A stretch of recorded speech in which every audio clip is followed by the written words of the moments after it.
Ang paglalaban ni Saitama at ni Tatsumaki na na-witness na natin sa webcomic, pero surely mas napaganda ng art style dito sa official manga chapters. Dito ay nadamay si Metal Bat, ang isang E-class ranking hero at ang isang disaster level dragon monster. Ang lahat ng yan at iba pa ay tatalakay natin dito sa ating chapter review ng One Punch Man Chapter 180. Ito si Updated Weeb, at kung nagugustuhan mo ang ating chapter reviews ay siguraduhin mo nang nakalike, nakasubscribe at na-ring mo na ang bell button para palagi kang updated and notified tuwing magkakaroon tayo ng bagong chapter release reviews at para palagi kang updated sa recent timeline ng series. Ngayon, hindi na natin tatalakayin pa ang previous chapter. Kung gusto nyong malaman ang mga pangyayari sa chapter na yon ay panoodin nyo na lamang ang ating chapter review para sa chapter 179. And right away, mag-proceed na tayo agad sa chapter at hand, which is One Punch Man Chapter 180. Makikita natin na ang title ng chapter na ito ay In the Middle of Something. Ngayon, kung napanood nyo na ang ating webcomic chapter review para sa laban na ito ni Saitama at nitong si Tatsumaki, ay maiintindihan nyo kung anong ibig sabihin ng title na ito. Sa pinakaunang mga panel ay makita natin na nagpapatuloy na ang laban sa gitna ni Tatsumaki at nitong si Saitama, wherein hindi naman talaga actually umaatake si Saitama at itong si Tatsumaki lang talaga ang on the offensive. Habang sinasabi dito kay Saitama na hindi daw niya may entrust or hindi niya mapagkakatiwala ang iwanan si Fubuki sa kamay nitong si Saitama, nang dahil lang nga sa maaaring nagalit siya sa pinagtalunan nila sa previous chapter na kung saan ay tinawag nitong si Kalbo si Tatsumaki ng Unano.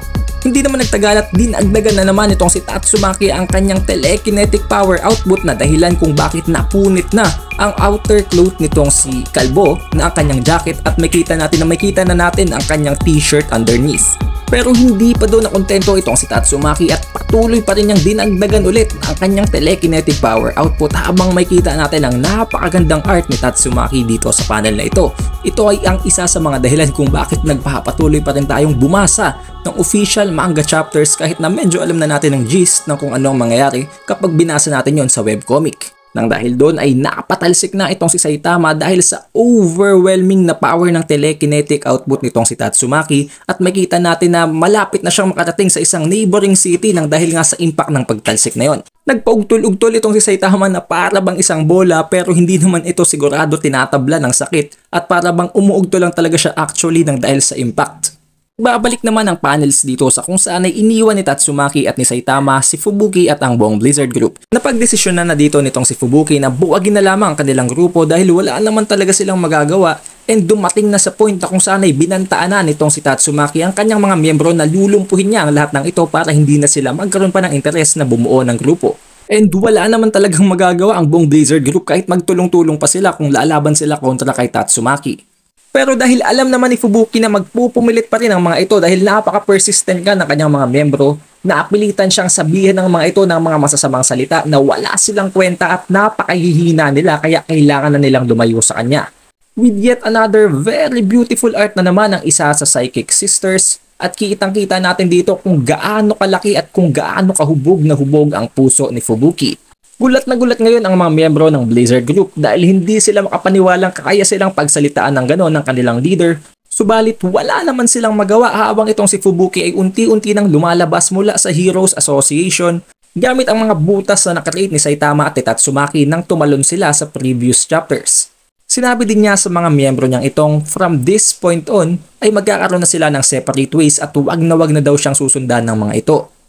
Although very devastated and very one-sided ang naging decision making, wala namang nagawa ang mga miyembro ng Blizzard Group kung hindi ang tinginan na lamang itong si Fubuki habang siya ay lumilipad papalayo. But then, nagkaroon na naman tayo ng diversion papunta sa NCT. Dito ay makikita natin nasa loob ang mga taong ito ng isang parabang warehouse na kung saan ay meron silang pinagkukumpulang isang tao. Yun pala ay ang isang hero na A-class ranking number 34 na si Feather. Natagalan daw bago napatumba at na-injure ng mga taong itong si Feather, pero kahit papano ay marami din ang na-take out niya mula sa gang na ito. In fact, hindi talaga nila actually kinaya ng tapatan sa isang laban itong si Feather. It's just gumamit sila ng isang parabang hostage para lamang makapigilan ang movement ni Feather at para makapagland sila ng mga blows. Ang mga taong ito ay ang miyembro ng Iron Fist, ang pinakamalaking gang sa loob ng NCT. Pero despite having a hard time sa pag-deal dito kay Feather ay nagawa pang magyabang ng mga miyembrong ito ng Iron Fist Gang habang sinasabing kahit daw meron pang 5 mga A-class ranking heroes ay siguradong kakayanin nila yon at hindi pa man lamang daw nagpapakita ang kanilang boss. The sad part here is Ang dahilan kung bakit siya nahuli na ang ginawang hostage ng Iron Fist na si Erika ay hindi pala actually isang literal na hostage kung hindi isang traidor. Ito pala ay ang asawa ng boss ng Iron Fist gang at ginamit lamang nila ito para mahulog ang damdamin nitong si Feather at the same time ay para bang nilinlang lamang siya nito para mahuli siya ng Iron Fist gang. Nang malaman pa lamang pala ng pinaka-boss ng Iron Fist gang na hinahanting na nitong si Feather ang boss ng Iron Fist, ay idineploy niya na agad ang kanyang asawa para magpanggap na isang helpless na babae at para mahulog dito ang loob ni Feather, and at the same time ay gagamitin din niya ang feelings ni Feather para mahuli at maitrap siya.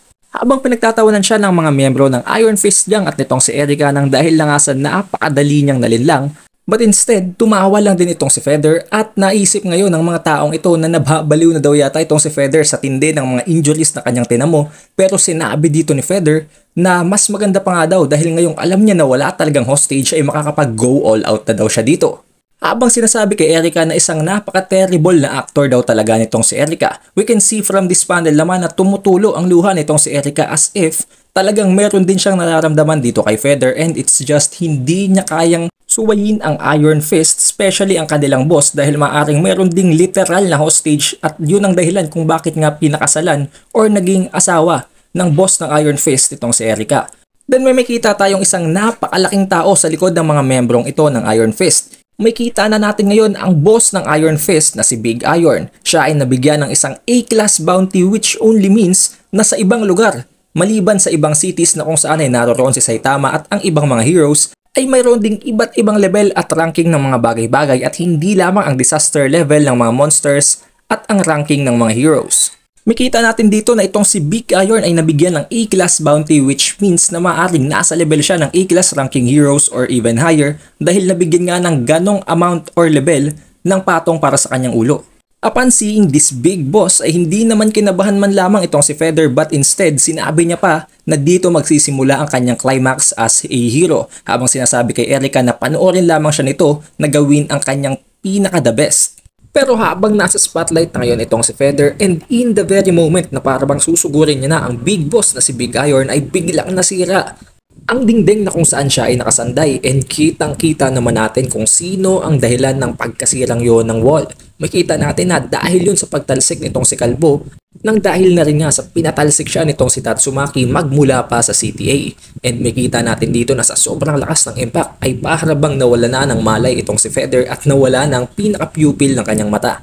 Habang unti-unting bumabangon itong si Saitama ay makita natin gulat na gulat ang lahat ng mga membro ng Iron Fist gang dito dahil nga napatumba nitong si Saitama itong si Feather ng napakadali. Actually hindi pa nga intentional, samantalang sila ay kinailangan pa ang isang hostage para manilang at para ma-caught off guard itong si Feather. Humihingi naman ng tawad ngayon itong si Saitama habang sinasabing kailangan daw bayaran ni Tatsumaki ang lahat ng repair bills nang dahil sa pagtalsik niya ngayon. At nakita din niya na napakarami ding mga miyembro ng Iron Fist gang ang tinamaan ng impact, kaya nasabi niyang tumawag na sila ng ambulance. Sinabihan niya ngayon itong si Tatsumaki na masyado daw delikado ang kanyang ginagawang pagtapon sa kanya kung saan-saan at nasisira din nila ang napakaraming building through the process. Sinagot naman siya ni Tatsumaki habang sinasabing hindi niya yung kasalanan at ang may kasalanan talaga ay itong si Saitama dahil siya naman talaga ang tumatalsik in the first place. Naghalit dito si Saitama at napikon habang sinasabing wala naman daw tatalsik kung hindi siya ibabalibag ng ibabalibag nitong si Tatsumaki. Nagsabi siya ngayon dito sa mga miyembro ng Iron Fist gang na hindi naman magtatagal ay aalis din naman daw siya, kaya huwag silang mag-alala.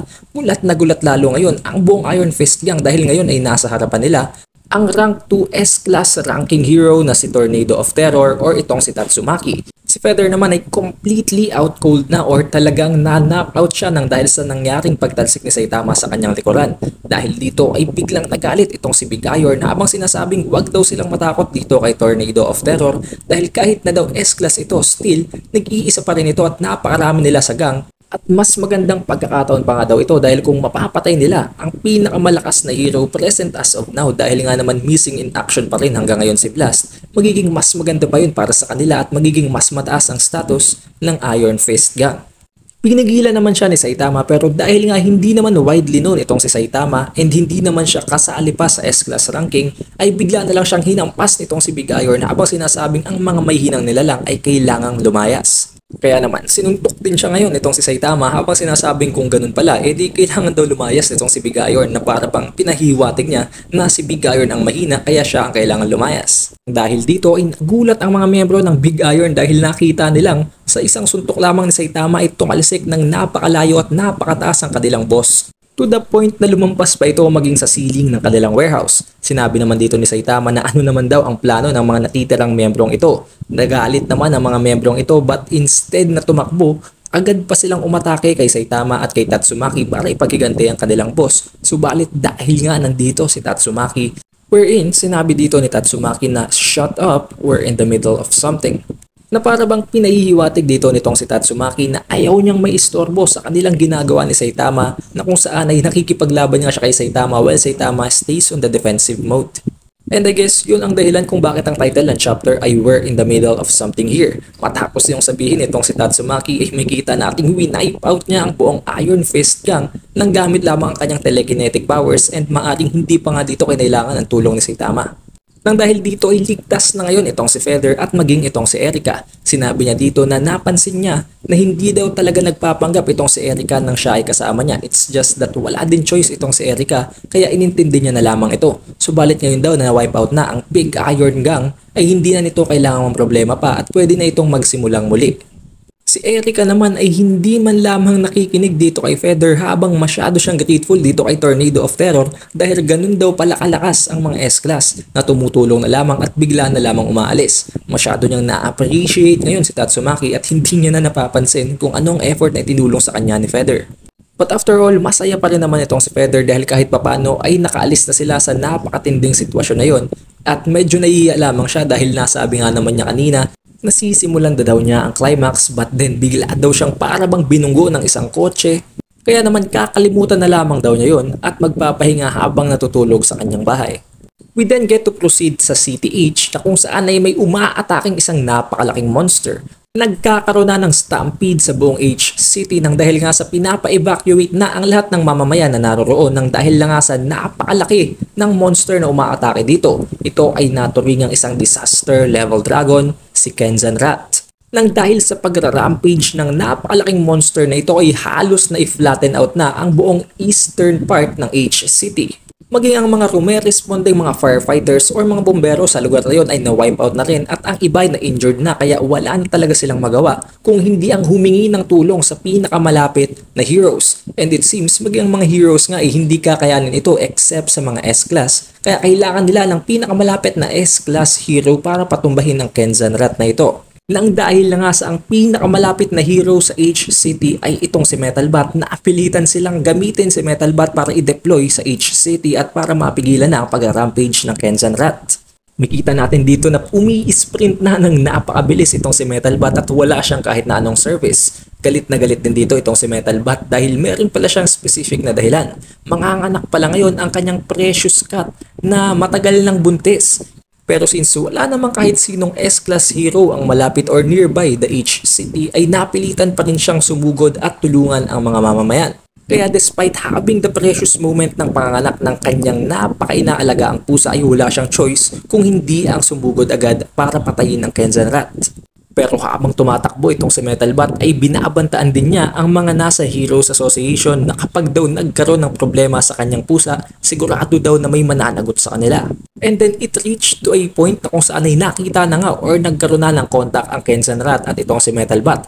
Galit na sumigaw itong si Metalbat habang sinasabing ito daw palang napakalaking dagang ito ang dahilan kung bakit kailangan niyang magdusa at tumakbo ng napakabilis dahil walang kahit anong city transportation mula sa pinanggalingan niyang city papunta dito sa H-City. Dinagdag niya pa na sigurado daw na ibubuhos niya ang lahat ng galit at pagkairita niya dito sa napakalaking daga na ito para daw maiibsan man lamang niya ang lahat ng kanyang galit. Subalit bago pa man lamang niya matapos ang kanyang sinasabi ay biglang may tumama sa kaliwang tenga ng monster na ito at lumabas sa kanang mata. Dahil dito ay gulat na gulat itong si Metalbat at hindi siya makapaniwala. May kita natin na bumagsak na ngayon ang monster nang wala pa man lamang siyang ginagawa.